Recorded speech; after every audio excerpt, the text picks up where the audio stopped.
Nah, di saat itulah saya memutuskan bahwa saya harus berubah. Saya harus mungkin karena dia anak pertama ya, anak pertama, terus ya namanya anak pertama kayak wes lah pokoknya saya kerja, dia dari pagi sampai sore dia ditemani oleh seorang pembantu memang. Ya saya nggak menyalahkan pembantu sih, enggak, memang dia baik ya, mungkin karena pengetahuan dia juga minim, jadi ya kita sama-sama tidak tahu jadinya. Jadi Nicholas apa-apa semua disiapin, disuapin, mau apa, mau susu diambilin, pokoknya wes tinggal ya kayak raja lah intinya di situ. Terus nonton TV, makannya kok diemut, di-setelkan TV, di-setelkan handphone gitu ya, nonton lagu-lagu. Ya di situ saya jadi pas dia mulai terapi, saya memutuskan resign, saya bilang handle sendiri. Saya handle sendiri, jadi semuanya berubah. Jadi Nicholas pun juga mungkin sempat kaget ya, yang dulunya dia makan sambil nonton TV, sekarang bagaimanapun dia saya harus ajarkan makan sendiri, minum pakai gelas, tidak ada dot lagi. Jadi kalau dia mau minum susu, dia harus pakai gelas. Ya pasti bertahap ya, dari sendok, sedotan, pokoknya intinya sudah nggak ada dot lagi. Gimana caranya? Saya harus juga mengajarkan dia. Saya harus terjun langsung untuk dia. Ya, ini cukup menangis ya. Ini waktu pertama kali dia minta susu, dia nggak bisa bicara, dia nangis. Saya ajarkan bagaimana cara dia, paling tidak minimal dia menunjukkan dia dulu masih belum bisa. Nah, setiap hari diisi dengan tantrum karena dia nggak bisa mengkomunikasikan apa yang dia inginkan. Dia berubah kan, dia biasanya minum pakai dot, sekarang dia harus pakai gelas, itu nggak nyaman bagi dia. Tapi saya sudah bulatkan tekad, saya harus tegas lah ya, intinya terus tegas bagaimana caranya harus ngajarin dia dan saya yakin dia bisa gitu. Nah, ini ada nggak bapak ibu yang anaknya sebegini, setiap kali di jalan tantrum, nangis, guling-guling. Dulunya kan saya selalu nggak tega, nggak tega lah, pokoknya saya kasihkan aja. Nah, saat umur 3 tahun, saya sudah putuskan untuk harus tega.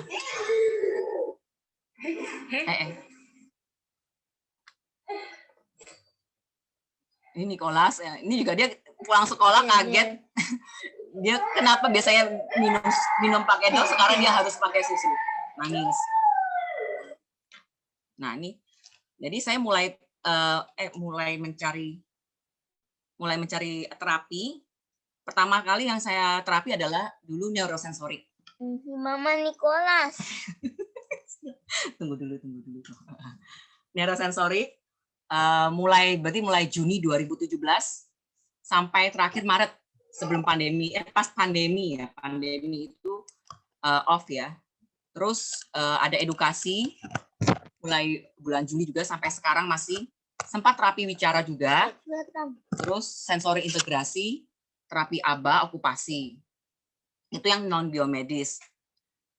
Terus terapi biomedisnya saya pernah diet GAPS ya, mulai Desember sampai sekarang. Nah sekarang ini di tahun ini saya sudah agak lepas perlahan ya, jadi nggak langsung saya lepas total, boleh makan semua enggak, jadi lepas bertahap. Terus mengenal protokol Dokter Senjaya itu Desember 2020 sampai sekarang masih. Terus ada latihan rutin juga ya, bersepeda, renang, gimnastik, brain gym, yoga, musik. Itu dulu. Ini neurosensorik. Jadi ya inilah Nicholas pertama kali waktu terapi. Bahkan kontak matanya minim sekali lah. Dapat dikatakan ya nggak ada ya. Sama terapinya diajak bicara aja dia nggak bisa respon.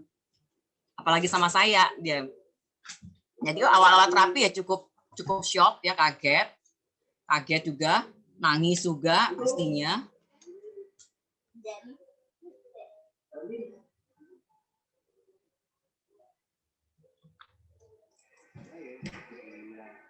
Ini nih Nicholas. Ini terapi neurosensorik juga ya. Jadi saya awal-awal cuma 2 terapi itu aja ya, neurosensorik sama edukasi, karena saya masih sambil bekerja dulu awal-awal 1 bulan. Setelah itu saya resign, Saya full time, pagi Nicholas sekolah di playgroup, malamnya dia terapi.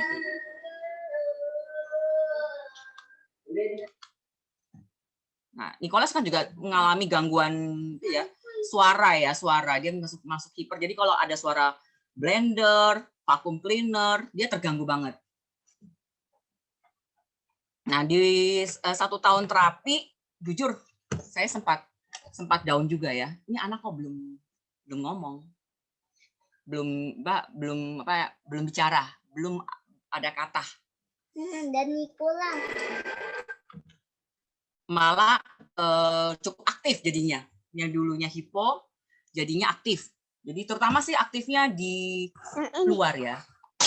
Aktifnya di luar. Jadi kalau ke mall dia lari.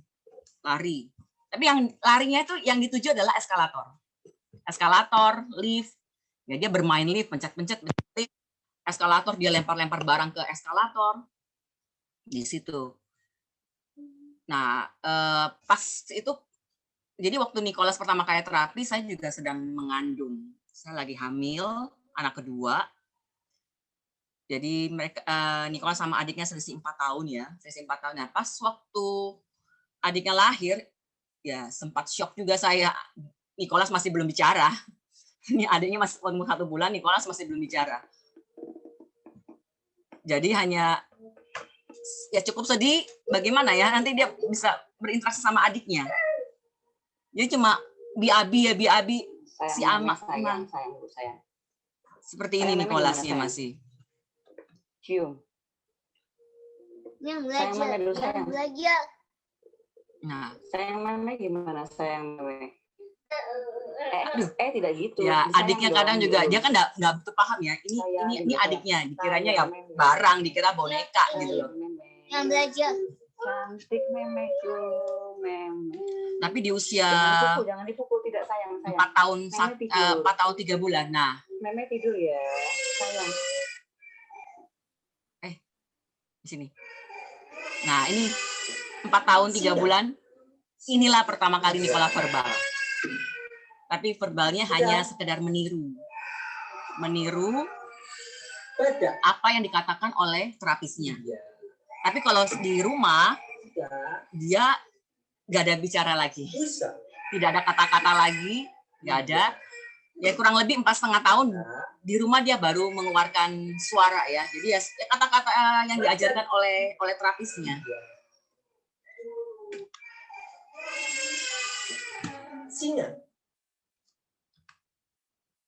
Nah, karena mulai verbal, saat itu saya berencana memindahkan Nicholas ke sekolah 1 bahasa. Ya, awalnya dulu dia sekolah di 3 bahasa memang. Jadi kebetulan di sekolah yang sebelumnya adalah full Inggris sama Mandarin. Tapi karena dia sudah mulai ada suara, ada bahasa, saya pindahin dia. Gitu. Tapi akhirnya yang saya dapatkan adalah dia ditolak. Pada saat itu Nicholas sudah, masalahnya ya dia sudah bisa verbal. Dia sudah bisa menunjuk lah. Angka, huruf, dia sudah bisa. Tapi sekolah nggak mau. Ya cukup menyakitkan sih ditolak. Karena dengan alasan perilakunya. Masih mondar-mandir, tidak mau mengikuti instruksi. Nah, di saat itulah saya memutuskan untuk dietkan dia. Padahal setelah 3 bulan diet, saya kenal sama Dr. Ali Senjaya. Dari terapis Nicholas sih. Dia bilang, Bu, ada dokter yang kebetulan dia juga mengobati dengan pakai pencernaannya, dia memperbaiki pencernaan. Nah, kebetulan saya kan di GAPS juga memperbaiki pencernaan ya. Dia bilang gitu, ini ada telegramnya Bu, coba Ibu masuk, Ibu pelajari. Ya saya terima aja sih, saya baca-baca. Sempat saat itu saya kontak Dokter Ali, saya telepon Dokter Ali, saya janjian, saya mau telepon Dokter Ali, saya sempat ngobrol, ya jawaban Dokter Ali semua ada di Telegram, baca Telegram.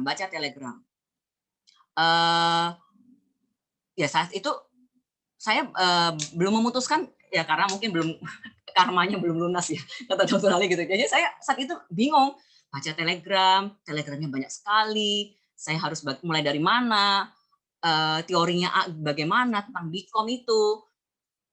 Ya saya nggak memutuskan bergabung dulu dah. Saya bilang ya sudahlah, saya coba jalankan dulu diet ini. Diet juga ada perubahannya sih sebenarnya, dari segi perilakunya dia, Nicholas menjadi lebih tenang lah. Cuma memang butuh tekad yang besar untuk diet ya.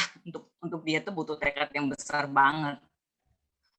Karena ujung-ujungnya nggak tega. Nih, kayak Nicholas, teman-temannya lagi makan, dia hanya melihat kok menunya berbeda. Dia lumayan kaget kok saya sekarang begini gitu loh. Nah, terus selama diet isinya cuma ngantuk Nicholas. Jadi selama gurunya ngajar, dia tidur. Dia tidur.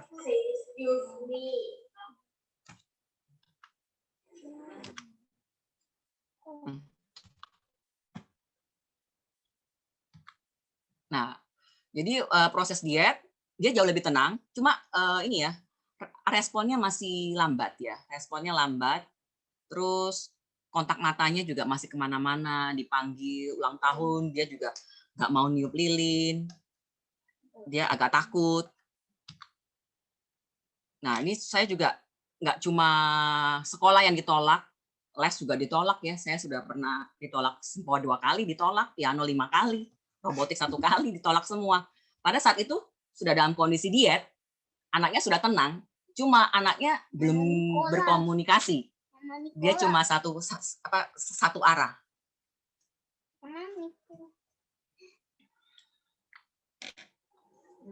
Ini.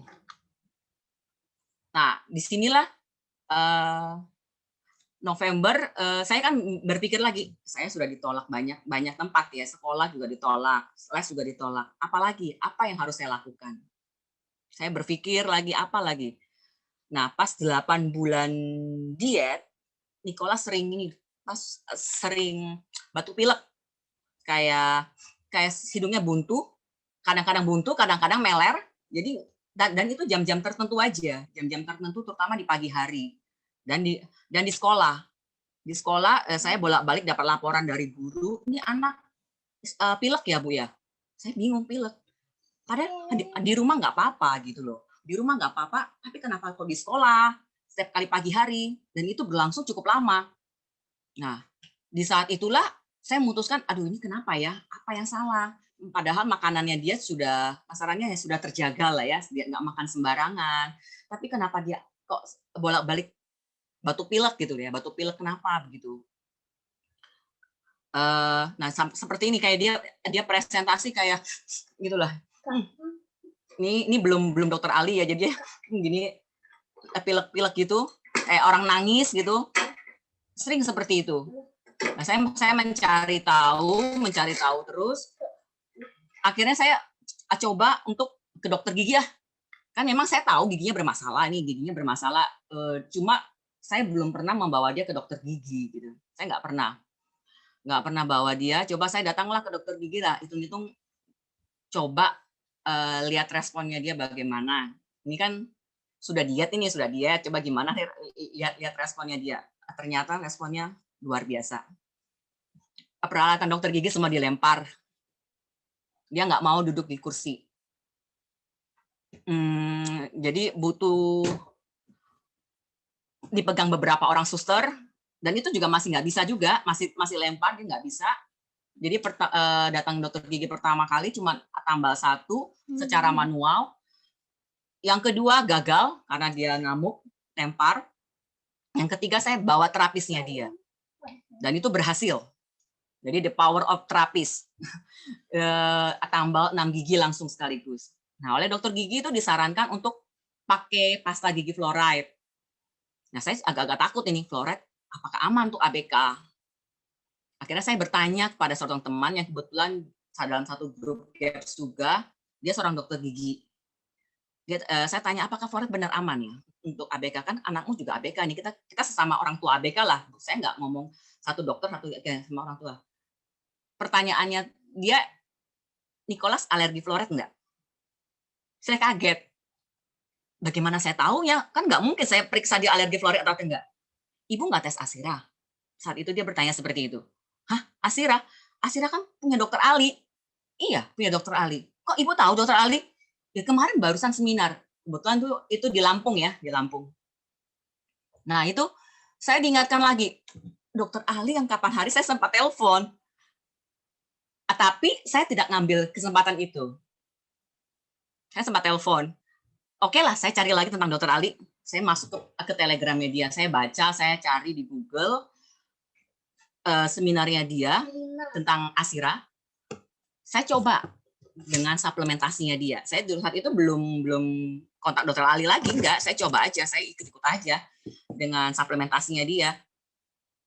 Ternyata waktu pileknya stop total, nggak ada lagi. Sama-sama 1 minggu tuh saya coba.